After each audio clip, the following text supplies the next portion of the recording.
晚上11点过后，食客们陆续出现在番禺南村的一间普通的大排档内。5點鐘開工，6點鐘有得食，6點鐘好少㗎，係晚上11點半、11點之後又開始多人㗎啦。到店却不点菜，大家似乎都在等待着什么。同样等待的是大排档的店主李锦彪。每晚11點半過後，他都要到店門口候着。一般12點鐘左右，10點鐘前就到㗎啦。而此時，李锦彪的兒子正用最短的時間從肉聯廠取貨。大家翹首等待的美食到底是什麼呢？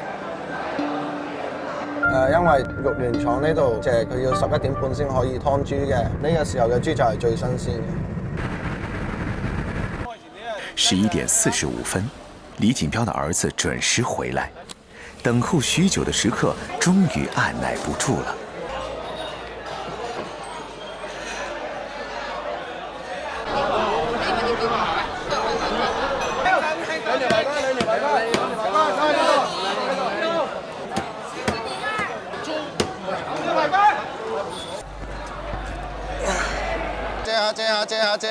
借下。呢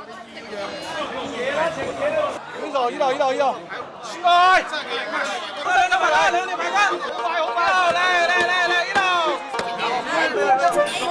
離開肉聯廠不足15分鐘，豬內臟還留有餘溫，趁其仍在抖動中，便分切給食客，絕對是午夜最毛骨悚然的美食誘惑。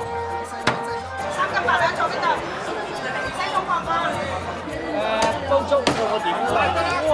自己過嚟，燒紙。哇！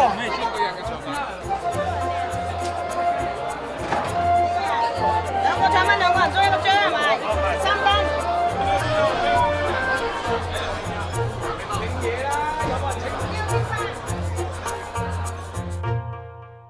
豬雜就是豬下水，除了常見的內臟，還有豬喉、豬舌、花腸、生腸等。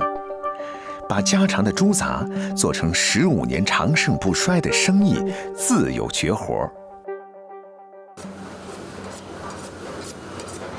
以前做湯豬我哋湯豬叫做內行啊嘛。對豬最主要就係講內行，識唔識貨。15年咧經自己手嘅，一路自己去攞貨都係自己割。粉腸嗰度要揀㗎，係割啲花腸㗎咋。將你嗰部分割咗，曳嗰部分就唔割㗎啦。2002年，開屠宰場的梁錦彪兄妹一家轉行開啟了餐廳，菜式獨沽幾味，質樸原始。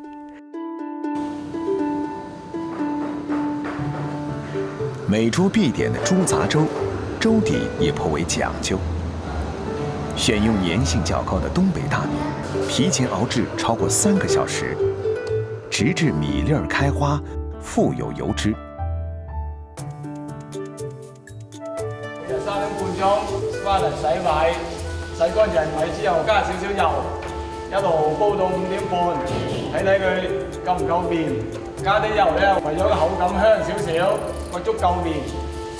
咁樣叫做廣東人最中意食嘅老婆粥。李錦彪的店裡每天可以賣掉一大鍋約400人份的粥，周末更是要準備600人的分量。一碗豬雜粥，粥裡有肉味兒，肉裡有粥味兒。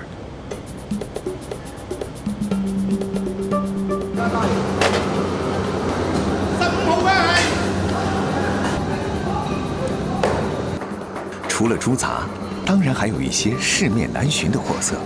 一頭豬只有8兩的豬臉肉是製作腸粉的最好餡料。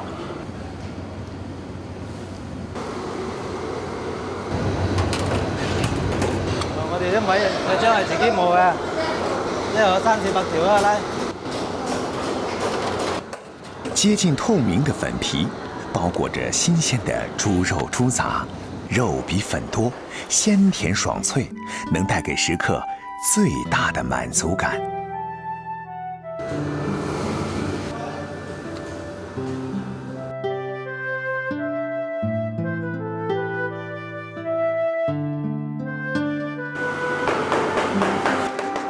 这间只卖猪杂的店，所有的出品都离不开猪。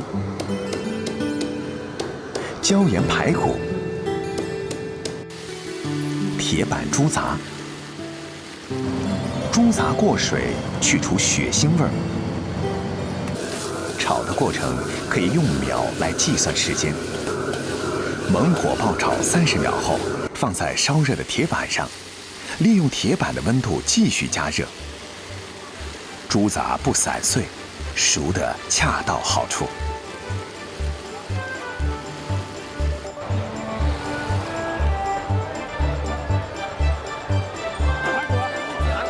如今，新鲜猪杂已成为番禺美食的代表作。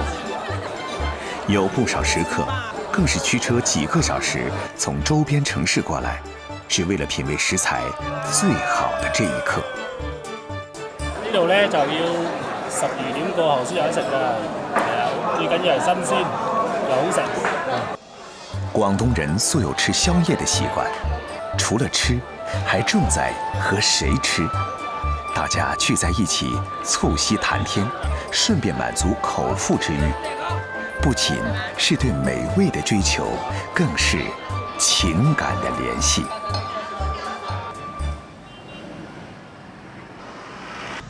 處暑到了，8月底的中國南方氣候依舊酷熱，而在廣東省東北部的南雄平田，連片的千年古樹正用果實預告收穫的季節來臨了。先靠了幾多路啊？過年啊！今天幾多排個隊啊？小區你就到路邊的到邊的撈個撿啊！早早的，老母親葉三里就和鄉親拿着工具上山。葉媽媽今年精氣神特足，因為在外打工多年的兒子鄧輝騰終於回到自己身邊。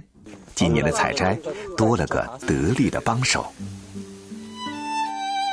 鄧輝騰家祖傳6代的銀杏古樹就坐落在老平田的軍營寨，海拔400米以上，山高樹更高。如何採摘，鄧輝騰自有一套祖傳的技巧。如果年輕點的都是徒手上去的，上去之後呢，就通過下面的人遞個我們這邊的一種採摘銀杏的那種特製工具，一勾一插，然後這個白果就下來了。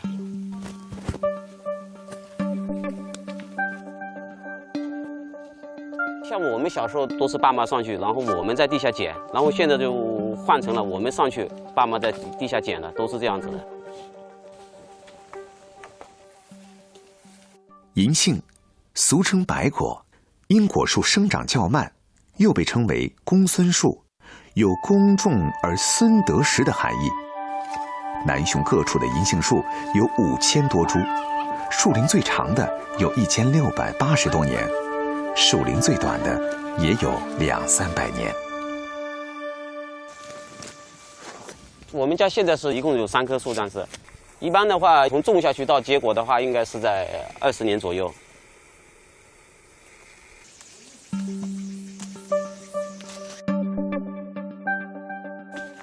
8月下旬，隨處可見果農們嫻熟地在樹上打銀杏，在樹下撿果子。鄰里鄉親之間互相幫忙，也是沿襲至今的老傳統。像我們家這棵樹的話，估計要摘個3天，一個人摘下來的話，鄰里之間來幫忙的話，一般都是利用1天時間把摘完1棵。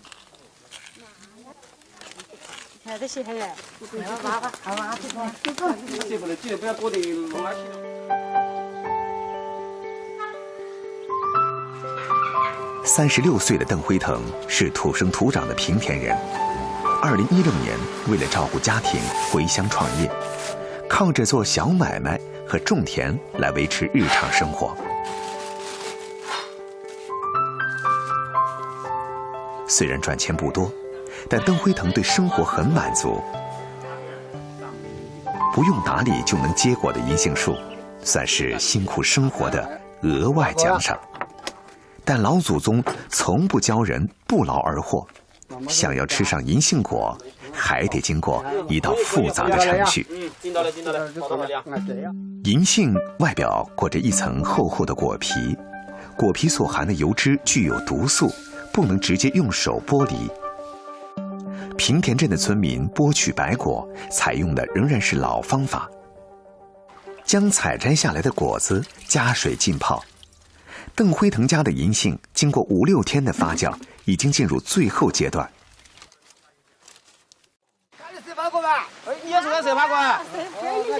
邓辉腾一早把泡好的银杏带到了河边。腐烂之后，我们很方便的就可以用脚啊，或者用手去搓它，然后这层皮就自动会脱落下来。剩下的就是我们现在所看到的那个白果仁了。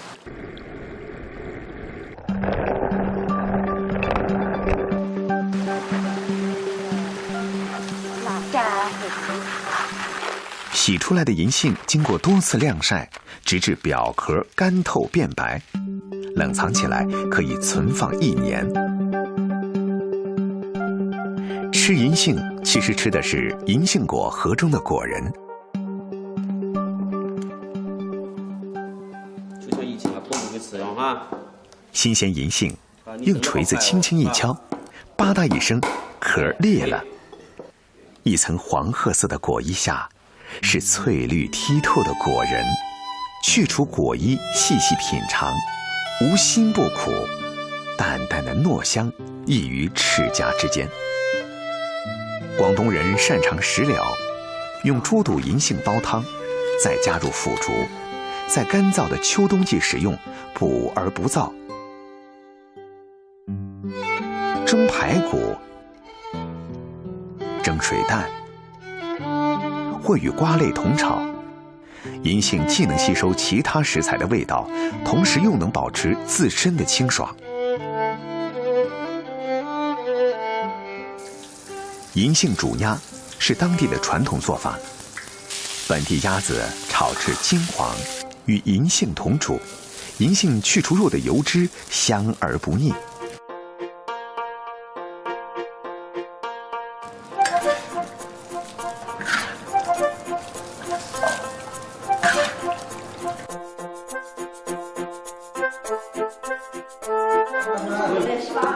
每年，邓辉腾家都会把第一趟清洗的银杏果留下，让全家人尝一口最新鲜的银杏。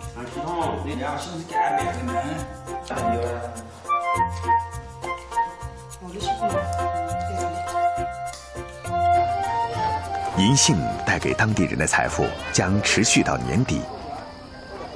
3个月后，层林尽染，银杏染秋。金黄树叶挂满枝头，宛如油画。大批游客如期而至。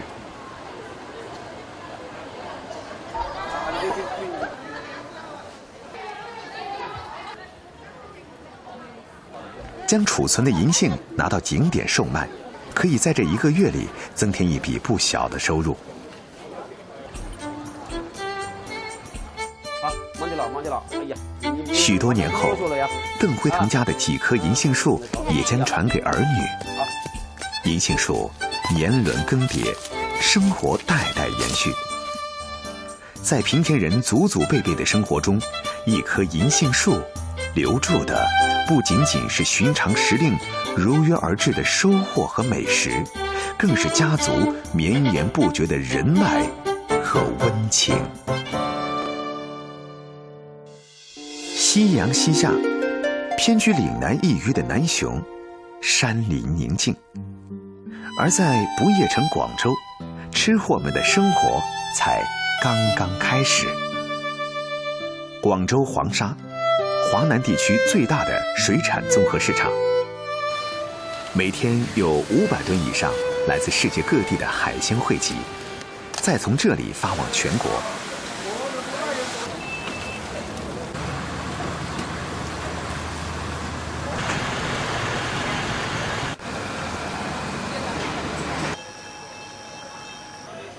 这里既是市场，也是美食场。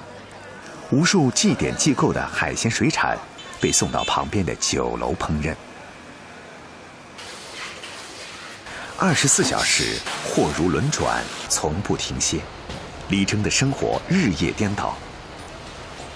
晚上12点后，海鲜进口商一天中最忙碌的时段才刚刚开始。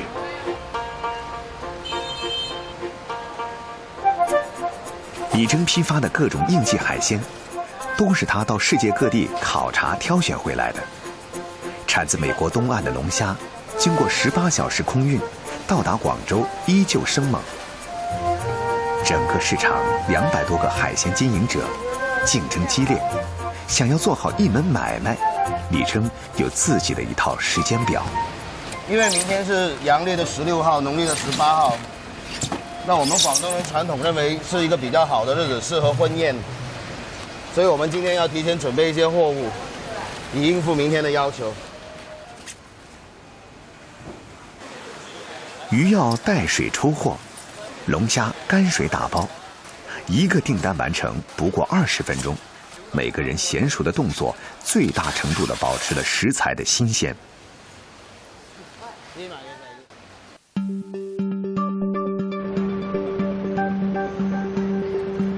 哎，保龙哥，来！为了给顾客提供当季水产，李征每年都要前往各地寻找最好的食材，了解每一种海鲜出产的源头。潮州凍蟹。啊，呢只攞嚟做凍蟹一流啊！潮州凍蟹做蒸蟹都得啊。广东人自己对于海鲜的季节是有个非常明确的一个要求，我们会吃时令的海鲜，广东人这一点是最厉害的。我買啦。秋冬来临，海鲜最肥美的季节也如期而至。听说阳江有一条村，整条村都是养生蚝的。那这次我过来是过来拜访一位养殖户，看看他们这里的生蚝养殖状况，还有就是看看有什么好吃的。被称为中国蚝乡的城村镇，养蚝已经有500多年的历史。本地人谢汝莲18岁开始养蚝，有40多年的经验。生蚝对水源极为挑剔，城村蚝场处于出海口，咸淡水交汇流通，加上海岸边2万多亩天然红树林，这里无环境污染，微生物含量丰富，是生蚝生长的天然温箱。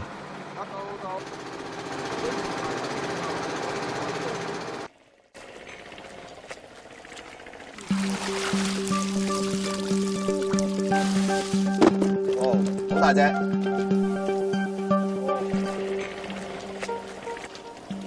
呢條半年，係啊，好靚啊，好肥喎，好肥啊，好食啊。哦，而且好乾淨。呢度乾淨就代表你嘅水質靚。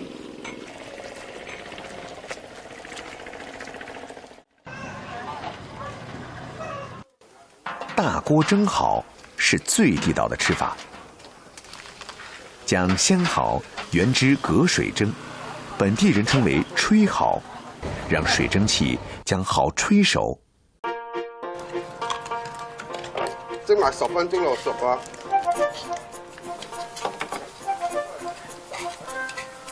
點啊？好唔好食啊？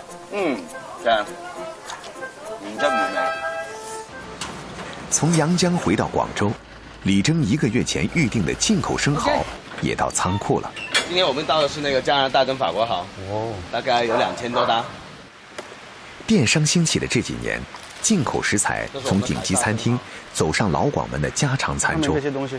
李征瞄準這一市場，從世界各地搜羅來不同時節的生蚝供給客戶。我們這一款蚝是生長在法國的南部，養殖戶呢通常是把它放在一個廢棄的鹽田裡面養，所以呢味道會很濃郁。各地的海水造就了生蚝不同的味道。李征最推崇的方法便是生吃。最好的法國生蚝一定是要刺身。OK， 鼓起勇氣試一下。怎麼樣？前面脆，後面軟，前面清香，後面比較濃郁。我去過這麼多國家的生蚝廠，其他國家的生蚝比較單一，但是法國生蚝的味道會比較有層次。哎，你好。每次海鲜到货，李征都会邀上几个好朋友一起品尝。别人家配置齐全的厨房，是李征最爱去的地方。将不同国家的烹饪方式与原有的食材结合，吃出新意，成了李征的烹饪乐趣。清蒸双色东星斑，把鱼肉片开摆盘，一半淋上黄辣椒，鱼肉便有了2种截然不同的味道，既能吃出鱼的鲜甜，又能刺激味蕾，胃口大开。加上最后一道法国生蚝刺身，菜就齐了。可以哇！从事海鲜批发后，李征认识的吃货群越来越壮大。来尝一下。哎，很入味啊！幾好，幾好㗎？幾時到啊？呢個今日到㗎。